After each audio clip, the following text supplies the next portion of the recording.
we're We're out Sorry of about that. COVID. That's all right. We're out of COVID. We're pivoting back from virtual to a hybrid environment, but we're still the environment and the playing board of selling is still changing, and there's still a virtual component to it. So, and in fact, in a recent study, 71.5% of respondents reported that their sales process has changed as a result of the environment, and 91% had difficulty or have difficulty or continue to have difficulty gaining buyers' attention and keeping them engaged. I can tell you from my organization that our selling strategy has changed very much and continues to change.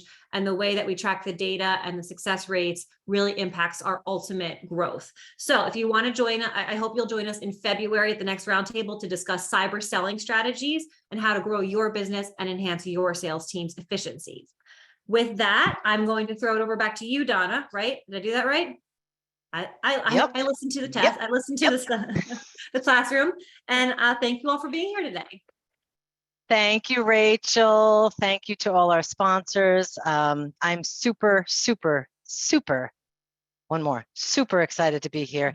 And I'll tell you more about that in a minute. So I am Donna Miller. I am president and founder of C3 Workplace, where we have helped well over 2,000 companies to start and grow by providing space, administrative back office support, financial back office support, and having built that company into a little enterprise that runs itself, I also founded Donna Miller Business Growth Strategies. So the reality is, I love to help companies start and grow, and this entire concept today is very much aligned with who I am and what I do, and I'll tell you more about that in a minute. But before we get into the program, and before I bring Cal to the stage, a little bit of housekeeping. We are recording, so careful what you type or say. Second of all, we will have 30 minutes. We will have a little bit of Q&A with Bob. There's a lot of us today. So first of all, use the chat window to introduce yourself. That's called virtual networking, and see how you can help someone else. That's called Go Giving. Second of all, if you have a question for Bob, please use the Q&A segment of the Zoom. We will do our best. I have a feeling we're going to have way more questions than we'll have time, but we'll do the best we can. And I will give you my personal guarantee that I personally will reach out to give you my interpretation on each question. I realize that's not Bob Burg, but I'll do the best I can. So I'd like to bring my friend and colleague, Cal Thomas, to the stage. Here's how this is going to go. We're going to spend the next few minutes watching, in the chat window. Okay, so here's the book we're here to talk about today. In the chat, throw me a quick yes, yes, yes, I read it. Let's get a read on how many people read it. Yay, yay, yay. Awesome, awesome, awesome. I've read it at least 4 times now. That's great. What I want to start with today, because I always feel it's relevant, and this is a Sandler technique as well. Every time you meet with your sales prospect, you go back to the beginning. You don't assume that they know. So where we're going to start today is I'm going to share my screen, and I am going to share a brief video that does a great job. Took this right from Go Giver Materials, does a great job in 4 minutes of explaining this book. And this way, our conversation will be centered very much on the Go Giver's definition of the 5 laws of stratospheric success. So here we go.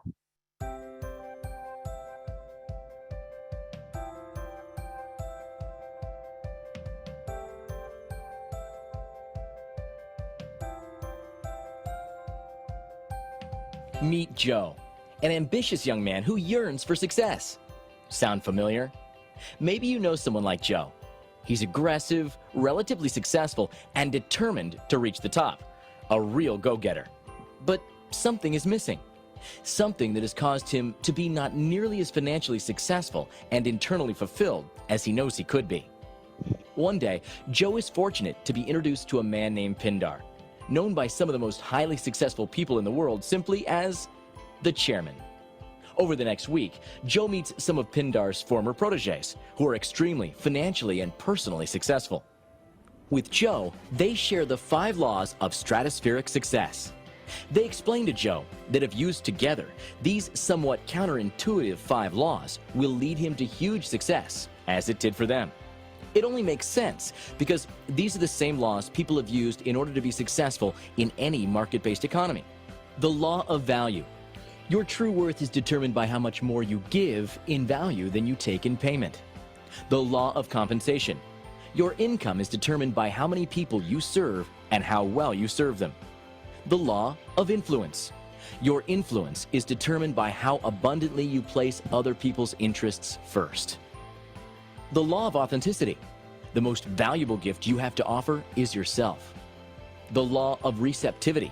The key to effective giving is to stay open to receiving.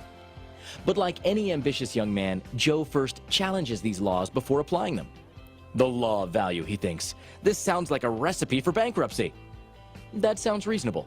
After all, how does one give more in value than they take in payment and still make a profit? How is value measured? Joe learns that while price is a set dollar figure and finite, value is the relative worth or desirability of a thing to the end user or beholder. So, in other words, what is it about this product or service that brings so much value that a person will willingly exchange their money for it and be ecstatic about it? For example, if Joe hired an accountant to do his tax returns and she charges him $1,000 for her fee or price, when she saves him $5,000 in taxes, hours of work, and provides peace of mind and security that it was done correctly, she gives Joe value far beyond the $1,000. She gives Joe more in value than she took in payment. Joe feels terrific about it, and the accountant makes a very healthy profit.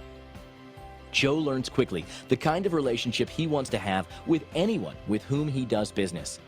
He discovers how to shift from getting to giving, constantly and consistently providing value to others. This new focus allows Joe to experience a fulfilling way to live while profiting financially as well. Moving from an I or me focus to an other focus is one of the most profitable things a person, especially ambitious Joe, can ever do. Here's the thing. Money is an echo of value. It's the thunder to value's lightning. In other words, value comes first, and the money is simply the natural and direct result of the value provided. The law of value proves to be a good start for Joe, but it's only a start. As important as it is, it represents only his potential income. But tying together the other four laws with the first creates the real transformation for Joe. Things improve rapidly. Making money appears effortless, and the returns excitingly unexpected.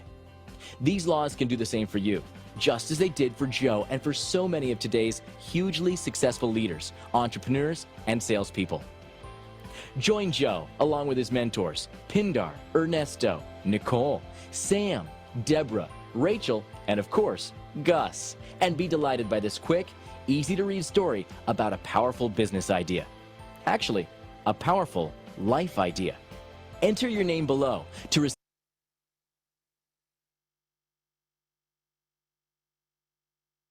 So, there's a nice little recap on a little story about a powerful business idea. So, let me bring my fellow colleagues, sponsors to the stage. And here's what we're going to do. We're each going to share with you a little bit of how we put this into practice in our businesses, because those of you who've heard me speak, you know, knowledge is not power. Applied knowledge is power. So we want to give you examples of how this kind of counterintuitive concept actually works for all of us. So I'm going to kick us off, and I'm going to talk about the law of value, which is your true worth is determined by how much more you give in value than you take in payment. Really quickly, I opened my company almost 30 years ago. I called it Above and Beyond because I wanted to exceed client expectations. Golden rule. Treat people like you want to be treated. Turns out over time, our secret sauces were connectors, because that's how I like to provide value. So maybe I'm Gus, but about 10 years ago, I actually rebranded the company to C3 Workplace because we believe in the power of connect, collaborate, community. So we built a community where people can collaborate and connect. And it's super powerful. You won't get that at WeWorks. You won't get that at Regis. You won't get that from a virtual assistant. That's how we provide value beyond the dollars that we charge. So, Kim, tell us how you use the law of compensation, which is your income is determined by how many people you serve and how well you serve them. As a financial advisor, this seems like it's right up your alley. Absolutely. In fact, it's not in the sheer numbers, although numbers are great because you want to cast a wide net. But I think when I read that statement, it's about how well you serve them. Where are you coming from? What is the goal here? The goal is to make a definable difference in somebody's life. And so, yes, as a financial advisor, I'm working hard to do that. And it's not just about the money. It's about what the money provides you, the opportunity to make a change and a difference in not just your life, but all the lives around you. So I'm really, as an advisor, I, like my clients, have been through my peaks and valleys. And I understand that it's in, the challenging times where the growth happens, and that if we keep giving and if we keep doing and we keep serving, that we're going to do well no matter what, as long as you do so and you do so with authenticity. So, I mean, I love what I do, and I've been doing this, like you said, 35 years, and I just feel so blessed to be in this business. And, and I'm so excited to hear Bob speak today. So thank you, Donna, for allowing me to share that.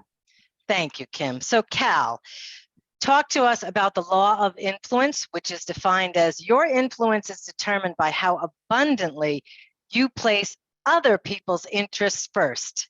And I know all of this is so aligned with the Sandler sales training method.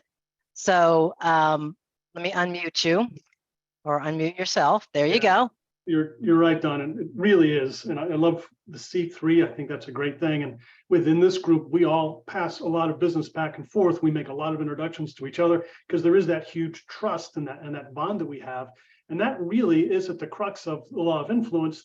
And to have someone who trains salespeople to talk about influence and say it's counterintuitive, and it's not us having influence to convince people to do something. When all of you approach a prospect or somebody who might need some help or might need some of what we do, we're asking, hey, let's have an interesting conversation to find out what is challenging you, how you want to get from here to there, and to see if I can help you or not. I don't know that I can, which is much different than saying, hey, look, I've been doing this for 50 years. We know this, we know all the answers, we have the solutions, and you should pick us. So it seems counterintuitive to any of us who have ever been sold to. That seems to be the approach. And by putting others' interests first, that really builds the trust. And that's really how sales works. And I know Bob talks about that all the time. Right, because we all know that people do business with people they know, like, and trust. So the place to start is, and what I love about the Sandler sales strategy or method is that we do a lot more listening than talking. And so putting another person's interests first could be as simple as really understanding where they're at and what they're trying to accomplish. All the laws here, and I say this all the time, they're all simple. Doesn't make them easy, but they are simple. And I muck them up. I complicate them and I muck them up. So, Rachel, talk to us about the law of authenticity that says the most valuable gift you have to offer is yourself. Okay. So I use this law everywhere. I use it at home with my children. And my husband, I use it at work. I use it with my friends. I use it, in my opinion, this is one of the most important laws to me. And I think it boils down to three things. I try very hard to always tell the truth. And that's not, I don't want to be a liar. It's sometimes telling the truth sucks. Like, I don't want to tell, Donna that she's having a bad hair day. You're not, it looks great. But like, you don't always want to deliver true information that's negative because it feels icky. So one of the things that I try to follow with the law of authenticity is tell the truth, because if I don't tell the truth, people will not learn. And so there's a great, if anybody ever wants to Google it, a TED Talk on radical candor that I really try to follow as part of this rule. So radical candor, always telling the truth, even when it's not comfortable. It's not always nice to keep your mouth shut because you're not helping people grow. The second is knowledge and time. As a service agency, it's easy for people to say to me, oh, don't let them you're giving away your product if you're sharing too much information and they're not paying for it. But I really believe that sharing as much as I know and as much as I can when I'm spending time with people is really important. So I have no problem giving away free information because I think that it really allows others to rise, and it comes back to you in tenfold, in my opinion and in my experience. And the last one, which I think is so important, is vulnerability. I think that, for example, if I'm struggling with something, making sure that my team knows at work that I'm struggling with it. It might be really easy for a lot of leaders to just say, oh no, I'm fine. But that doesn't open up the opportunity for others to share their challenges with you. So sharing vulnerability with my children, sharing my vulnerability with my husband, sharing my vulnerability with my team in a professional environment, it makes me human. It increases the connection, in my opinion. And it is, in my opinion, the essence of the law of authenticity. So that is how I use it. Love it, love it, love it. Two things you said that really resonated with me. Everything that we're talking about here isn't just a business strategy. It really is a life strategy. And I remember taking Sandler and talking to my children different. And now I talk to my granddaughter different, or talking to your spouse differently. So everything that we're talking about here works everywhere in your life.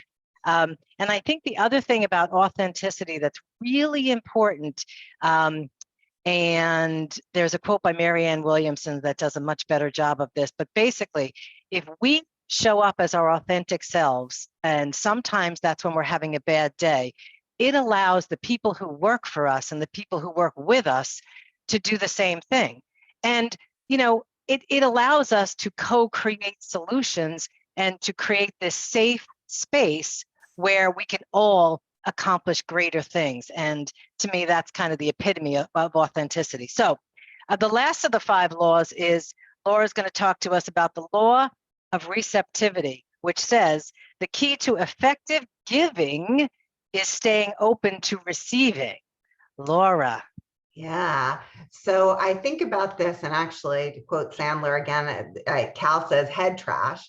And I think many of us have head trash about money, about awards, about intros.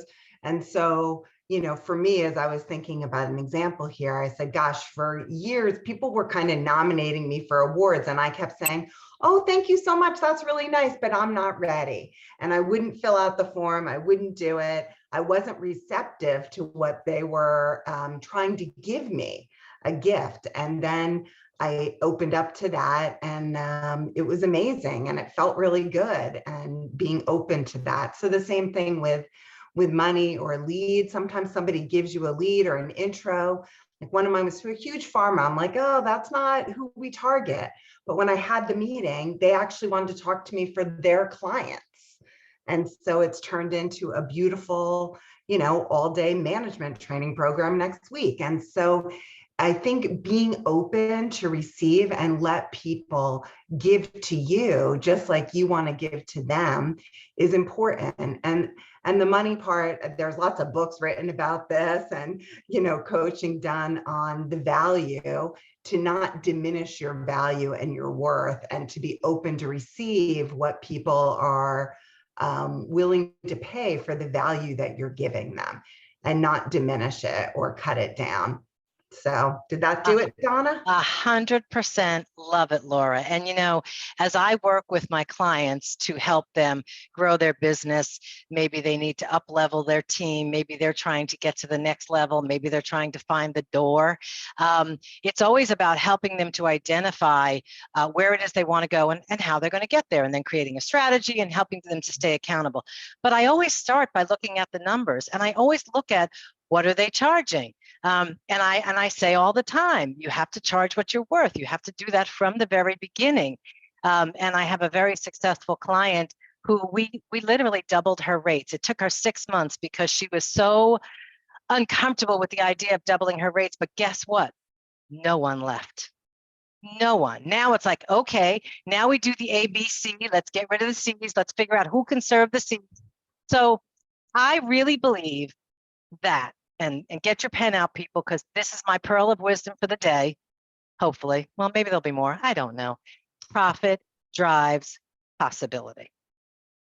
The more money is just money just creates option. That's all it is. So profit drives possibility. And I know Kim really agrees with me. So we're going to bring Bob to the stage in just a moment. But before we do, I think the one thing that I really want to say is that, Rachel and I, how long have we been doing this roundtable, Rachel?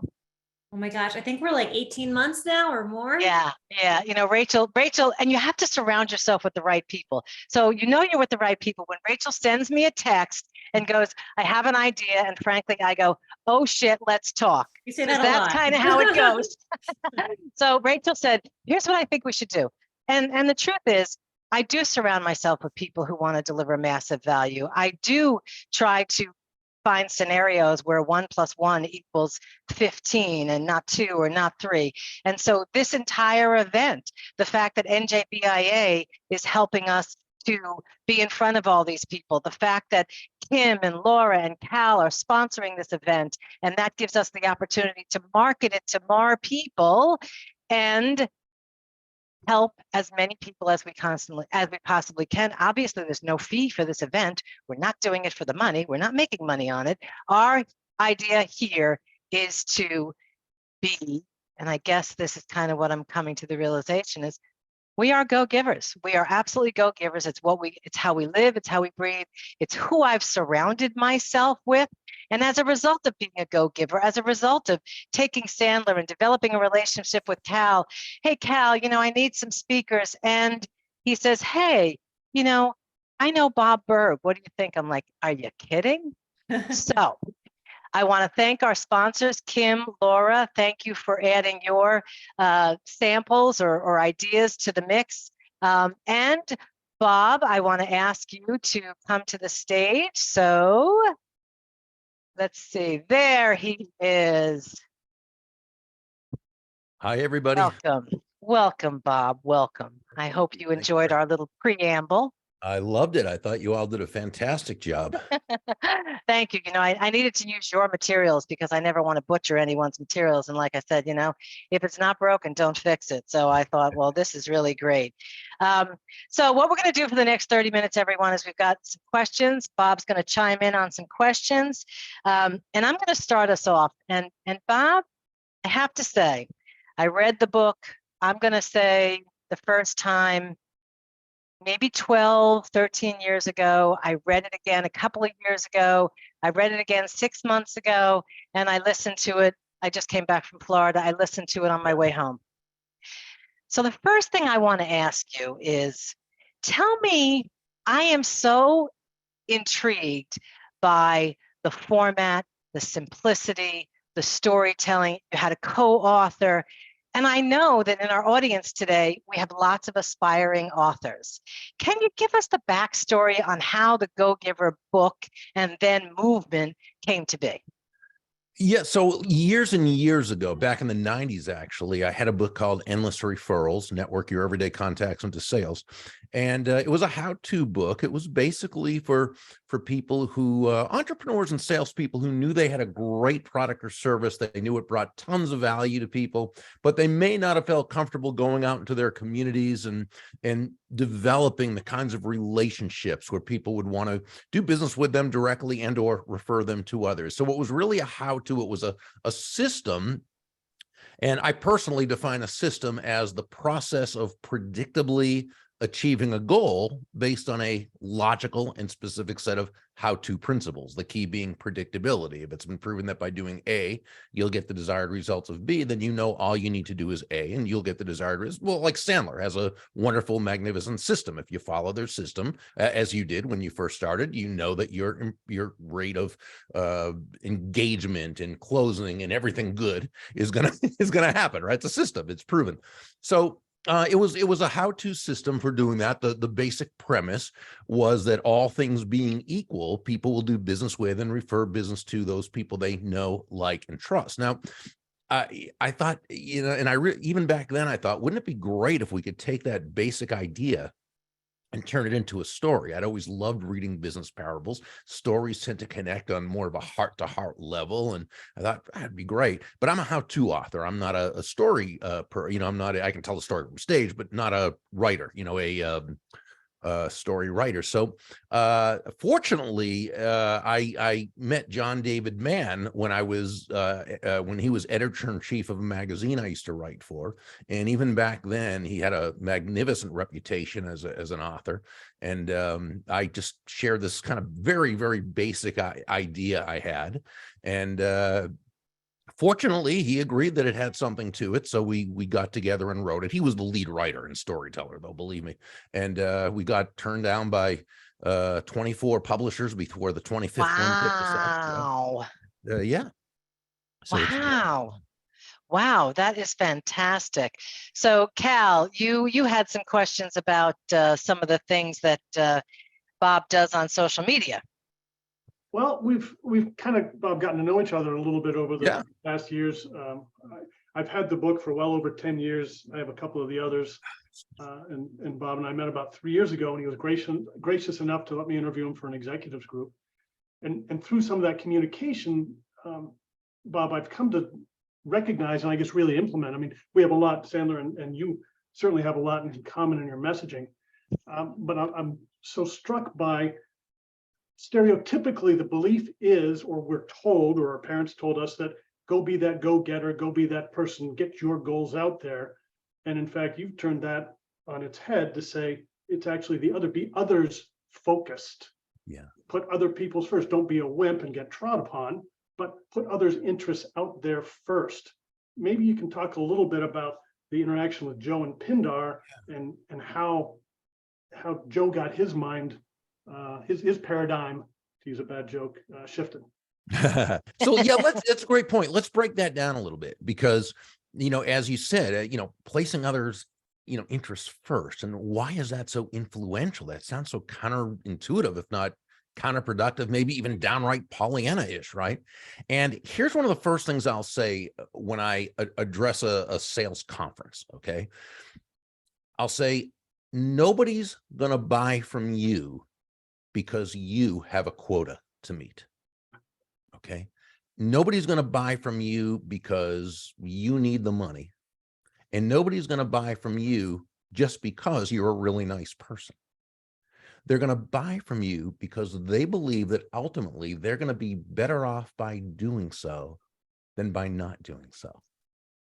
So to me, to even think that as a sales professional, you could go in there with a focus on yourself and a focus on the money you're going to make, and think that someone's going to buy from you, that it's more likely they'll buy from you when you go in with that attitude. To me, that is naive, right?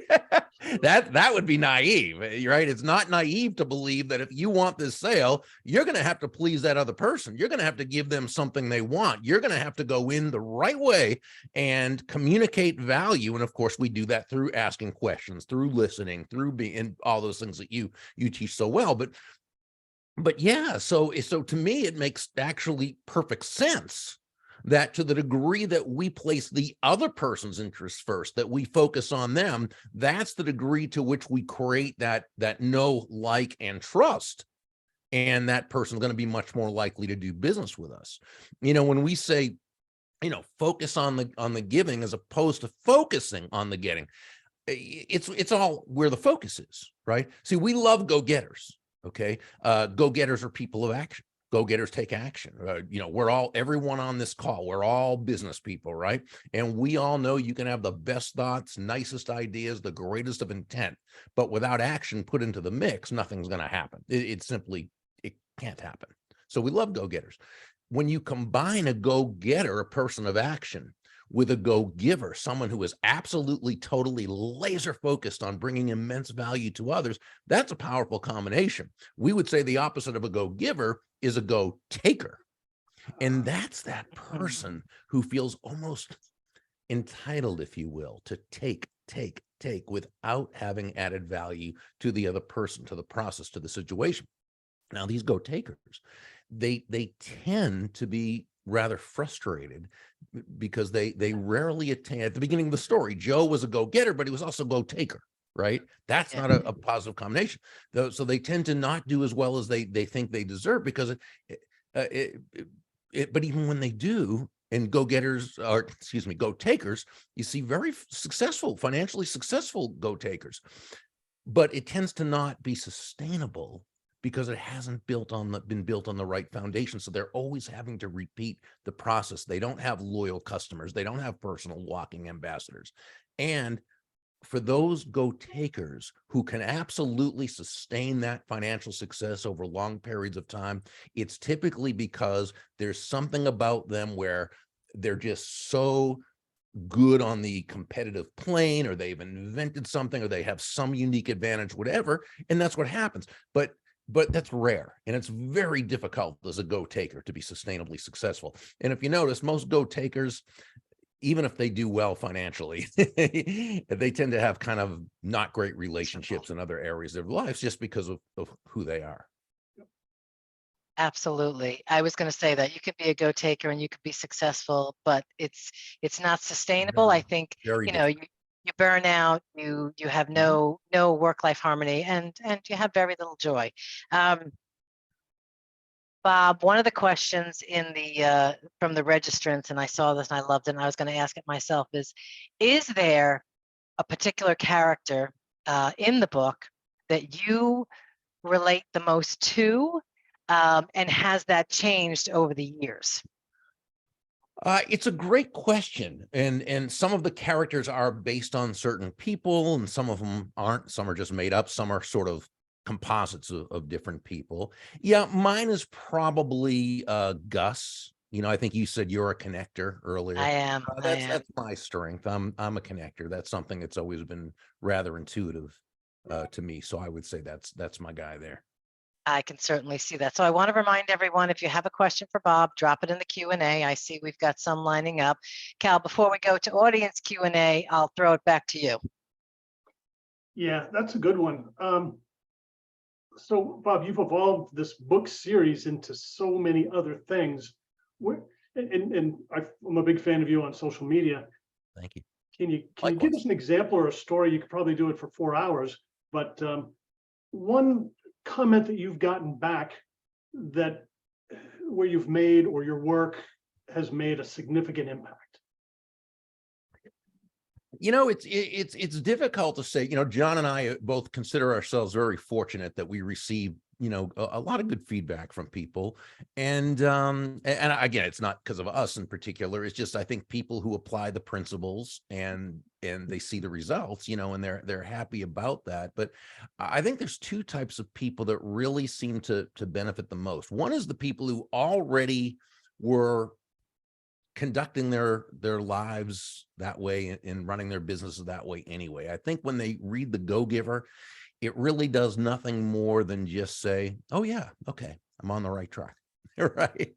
I can't tell you how many people though who have written to say that when they started their career in a sales position and they wanted to do things in the Go-Giver way, this is before they ever read the book. You know, a manager said, no, it doesn't work that way. You've got to, you know, right. And so forth. And it just wasn't them. It wasn't congruent with their values. And you know, they felt icky, right, to use a technical term. And so, you know, they built a nice business. And then they read The Go-Giver, right? And they said, oh, yeah, okay, good. Yeah, I knew I would, right? And so those are, you know, we always love receiving those. Then there are the people who do write back and say, well, I'll give you an example, a very quick example, if I may, that there was a gentleman who was a entrepreneur. He had a roofing company. They repaired roofs in the greater Pittsburgh area. During an economic downturn, people just weren't getting their roofs repaired. They didn't have the necessarily the funds to invest, and they were worried about not getting reimbursed from the insurance company, you know, the whole thing. So he said what we were all doing, all of his competitors, himself, they were all pulling back on the value that they were providing, trying to eke out, you know, every dollar and try to give as little as they could and make the money. So then he read The Go-Giver and he realized he was doing just the opposite of what he should be doing. How can I give more value? And remember, giving more value doesn't mean it has to cost more money. Okay. But it does take energy and thought in terms of how you're going to do it. Right. And so what he did, he had a great idea. He discovered, he looked into the insurance collection system, if you will, and discovered how to do it and how to get people back their money quickly. And so what he would do is now he would knock on doors or he'd make calls or whatever. He wouldn't ask people if they needed their roof repaired. He knew they did. That wasn't the question. But what he would say is, I can help you to, and I can show you exactly how, before we start the work, how you're going to get reimbursed the full amount that you are entitled to and in the quickest amount of time possible. Boom. His business went, I have to say, through the roof, but I hate to, but so that's the kind of thing. That's finding a way to be of value to the marketplace. And when you find a way to bring additional value to the marketplace, people are going to do business with you. Remember, they're doing it for their reason, not our reason. And this is, again, why John and I say that money is simply an echo of value, because the value must be the focus. The value must be the focus. The money you receive is simply a natural result of the value that you've provided. Yeah, that's Couldn't a agree more. great example, Bob. So Don, I've got the sense we've got some incoming questions. We do indeed. And just to piggyback on what Bob said, I think, sometimes, and this is a great case for why you never, ever, ever compete on price. You don't ever want to be the least expensive option. And I learned that at Sandler. And at Sandler, I literally start there. We won't be your least expensive option. And if that's the most important thing to you, then maybe we're not a good fit. But people come to us because, do you hear my Sandler there, Cal?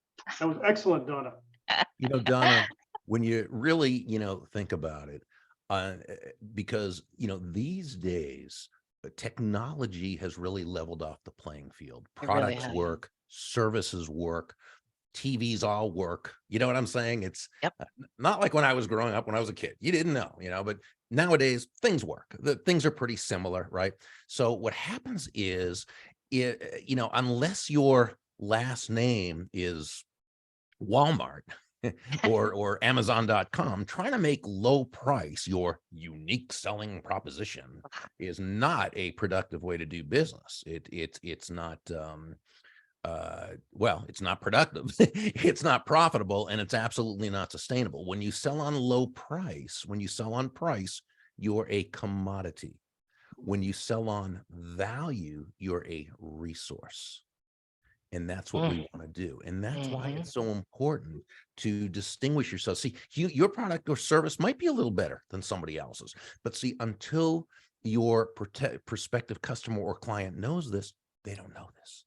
And unless your prospective customer or client can distinguish between any two or more products, services, salespeople, what have you, it's always going to come down to who has the lowest price. So what you've got to do is you've got to be able to distinguish yourself from everyone else. They're buying you before they're buying your company. Okay? Absolutely. And so, so we've got, how do you do that? Well, first, you've got to be that extra person.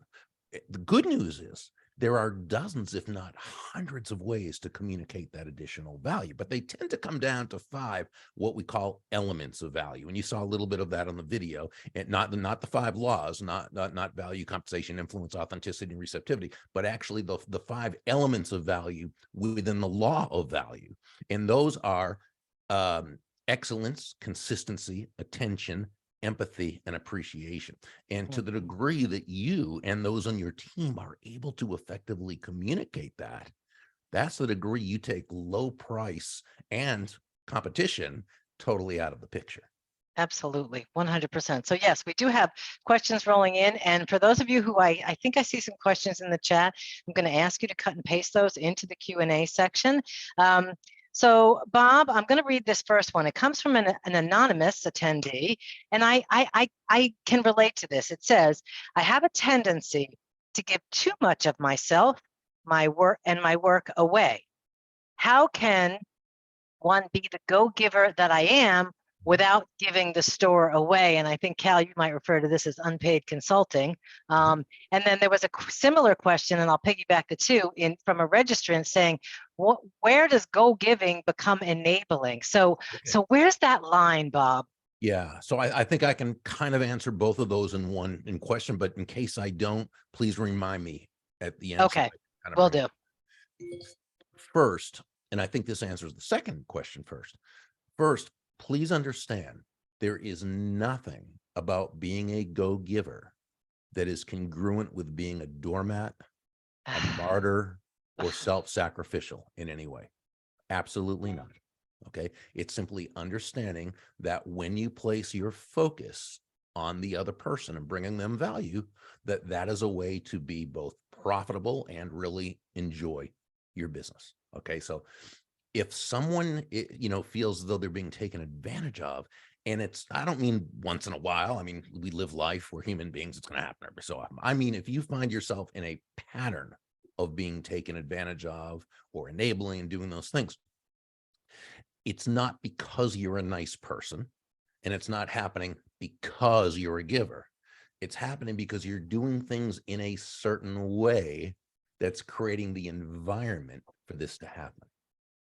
So if that's you, then the first thing I would say is congratulations for acknowledging it, because we have to acknowledge an issue before we have an opportunity to be able to overcome it. And so then we have to ask, well, why are we doing this? What is it about ourselves that's causing me to think that, I need to be taken advantage of, or I need to, think, is it something in our head? Is that, I think somebody referred it to, Cal, was it trash head or something? Head trash, Head or lack trash. of equal stature. Yeah. Exactly. And so it's usually, well, I'd say it's always unconscious. Nobody goes out there with the idea today of, hey, I think I'll go out and be taken advantage of. But, so there's always a reason, there's always a payoff, by the way, but that payoff is typically unconscious. This is a big reason why I suggest studying those people who teach prosperity, people like Randy Gage, people like David Nagel, people like Sharon Lecter, right? People like Ellen Rogan of Chicago, people like Ken Honda. I mean, these people, but the late Bob Proctor, these are people who wrote, spoke, blogged, have lots of videos, the whole thing on prosperity consciousness that helps us get back. And 99% of what they teach is not the how-to. It's getting rid of that trash. It's getting okay. So that's the first part. Now let's talk about, when you're giving away too much. Okay. Unpaid consulting. Okay. So let's say, for example, that you are a coach, and you've, somebody has asked you some questions, and it's a couple of times, and you've given them some great information. And that's great. Nothing wrong with that. That's fine. So long as it's coming from a position of strength. And that's where we always want to be. However, now this person is sort of, continuing to come back, when really now the coaching or consulting is kind of past the point of what you should be giving. Okay. But here's the thing. They may not know they're doing something inappropriate by doing that. They don't necessarily. You haven't. Remember, we teach people how to treat us. That's right. All right. And so, or maybe they do. I don't know. We don't know what's in their head. But here's what you want to do in this case. Again, when you feel it's past the point of what you should appropriately, be giving, is you'd certainly say, it sounds like you found some real benefit in our conversations. And the person says, oh yeah, I certainly have. And then you say, well, it's wonderful. This is actually what I do. I'm a professional coach, or professional consultant, however you'd want to do. I'm a professional coach. If you would like to have an actual formal coaching client relationship with me, I'd be honored to set that up with you. Would you like to, go in that direction, or would you like to do that? However you want to, do that. And so then what we're doing in a way that we're being kind, we're honoring that person. We're not painting them into a corner, but we've let them know now at this point that, now it needs to be a professional relationship. I get it. And I can relate to that, because as a business growth consultant, I will have people who I talk to that can't afford to hire me. And I really understand that. And I do what I can during that time slot for them. But I've created a list of free resources. And I say to them, let me send you my list of free resources. Exactly. And maybe there's something on there. And if at any point I can help. So again, you can create boundaries that are aligned with being a go-giver and not being an unpaid consultant. Absolutely. Cal, you want to choose our next question? We've got a few. And I have to apologize in advance. There's no way we're going to get to them all, but we could stay Well, here we'll all do- we'll day do and the probably best- not get. We'll do the best we best can. Absolutely.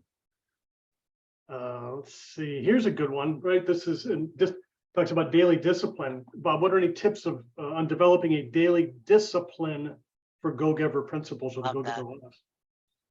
I think it's the same as discipline for anything else. The best thing you can do is create an environment where it's actually easier to do the right thing than it is to do the wrong thing. Or I also refer to that as don't bring Oreo cookies into the house. Right? You know, because if I had Oreo cookies in the house, they would be gone. I don't mean one or one sleeve. I mean, the whole box would be gone. So if I'm going to have an Oreo, which I do sometimes, I'm going to have to get in my car, go to the store, get it at the store, bring it back, eat them, right? It doesn't mean I don't do it, but it makes it more difficult for me to do the wrong thing than the right thing. I have a trainer. She comes in 5 days a week. She prepares my meals so I know what I can have. Again, I do this only not because I'm disciplined. I do it because I need to manufacture that discipline so that I know she's showing up and I'm paying her money for it. And she's, you know what I'm saying? It's well, I guess a forced discipline, if you will, for lack of a better term. Okay. And so, and I think it's the same with anything in terms of if it's a matter of the five, following the 5 laws, then you put in your schedule where you're going to do those certain things. Is there a certain time you should be reaching out? Is there a certain time you should be making connections? Is there a certain time you should be doing this? And have that in your schedule. Make it easier for you to actually do it than to not do it. James Clear talks about that in his magnificent book, Atomic Habits. Atomic Habits, yeah. I literally was just going to mention that book because they talk about processes. Forget goals, create processes, and processes that are Right. the steps to success. And I think for some people, many people, me. Okay, I'm going to talk about me. I have to do it first thing. I need to do that thing that I need to do first thing. And then not only do I feel accomplished because I got that thing done, I feel like a winner because I got that thing done. And it impacts the rest of my day, which is fabulous. Cal, I'm going to pick this question because it's kind of windy and I like it. Anonymous again, maybe they want to own up in the chat, but you don't have to. How do you handle a competitive situation when someone is trying to decide to buy from you or your competitor? How much time is worth spending with the potential client showing your value? And how do you avoid ghosting? You might have something to say about this too, Cal. Luckily, this is Bob's show, so I'm training tomorrow, so I'll remain silent on the topic, but it's a good question. Yeah, well, and I mean, I think there are a couple different things. First, it's about knowing you have competition, and it's also with the ghosting. And first of all, there's only a certain degree that we can control a lot of things, and this is the old Stoic philosophy of control what you can and detach yourself from what you can't. As far as whenever you're working with a competitor, it's very, very important or not working with a competitor, but knowing there's a competitor.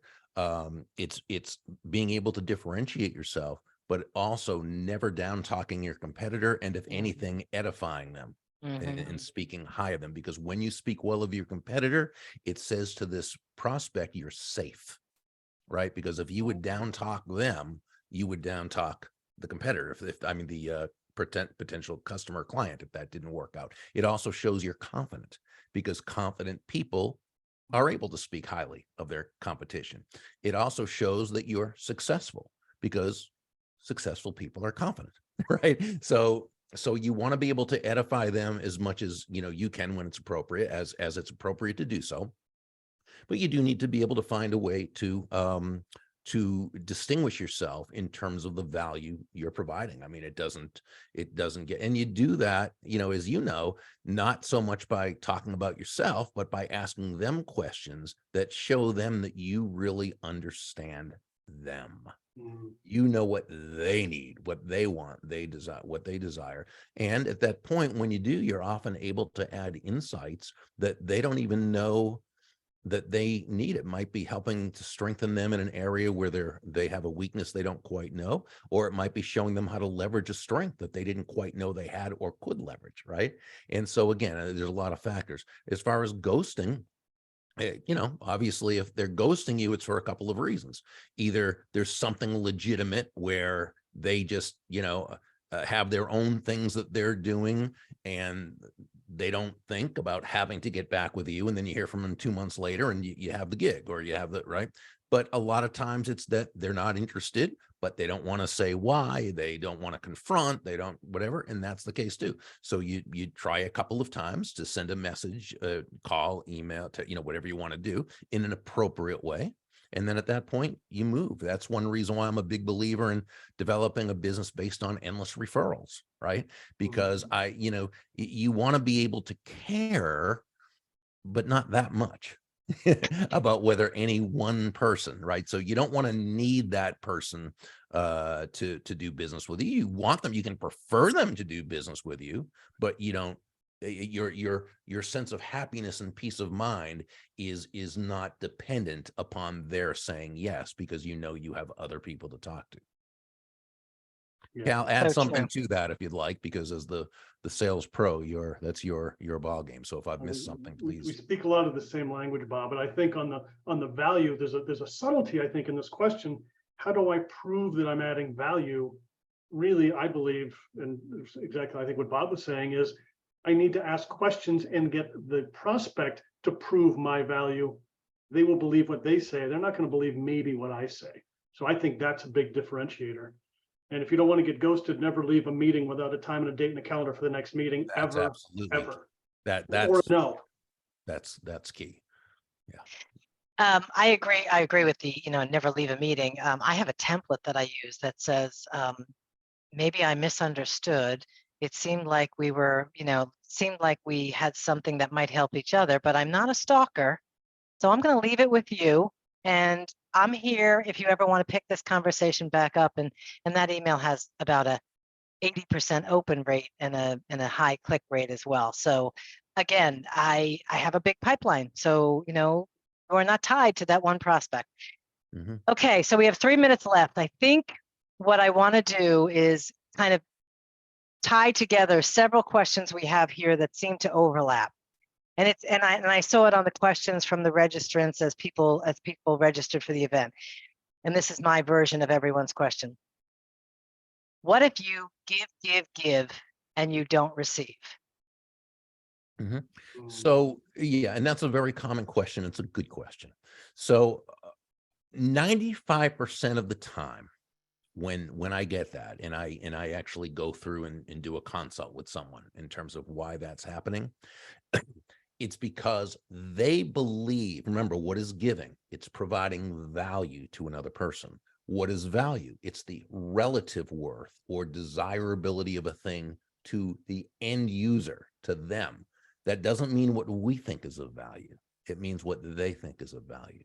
So 95% of the time is that this person is, they believe they're giving value to others, but they're really not. They're giving value as they believe it's value, which isn't the other person. Okay. The other 5% of the time, it's that they have that head trash going on.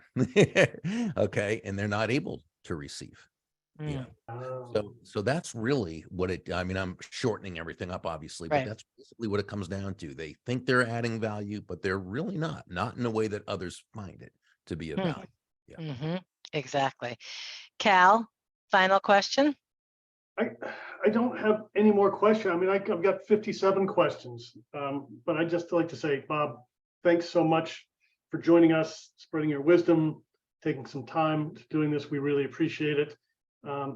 We got a bunch of people that said, I'm a crazy fan. I hope that's not literal. Oh, thank you. But a lot of crazy fans. Donna Miller certainly is one. Donna is not often at a loss for words, but when we mentioned your name, she just said, what? Oh, I'm just looking over there and I see my friend Jennifer Gilman there.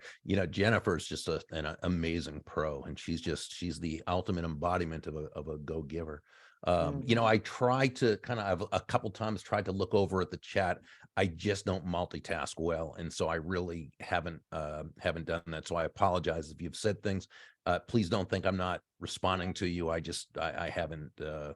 haven't seen it. Hey, may I, you know, I have a daily impact email that I send out 5 days a week. May I put That was going to be my next question is how can we help you, Bob? How can everyone stay in touch? Well, yeah, I don't want you to do it to help me. I want you to subscribe to it if you think it's going to be of value to you. So I'm going to put this in the, I put it in host and panelists. I'm sorry. Okay. Put this in the everyone.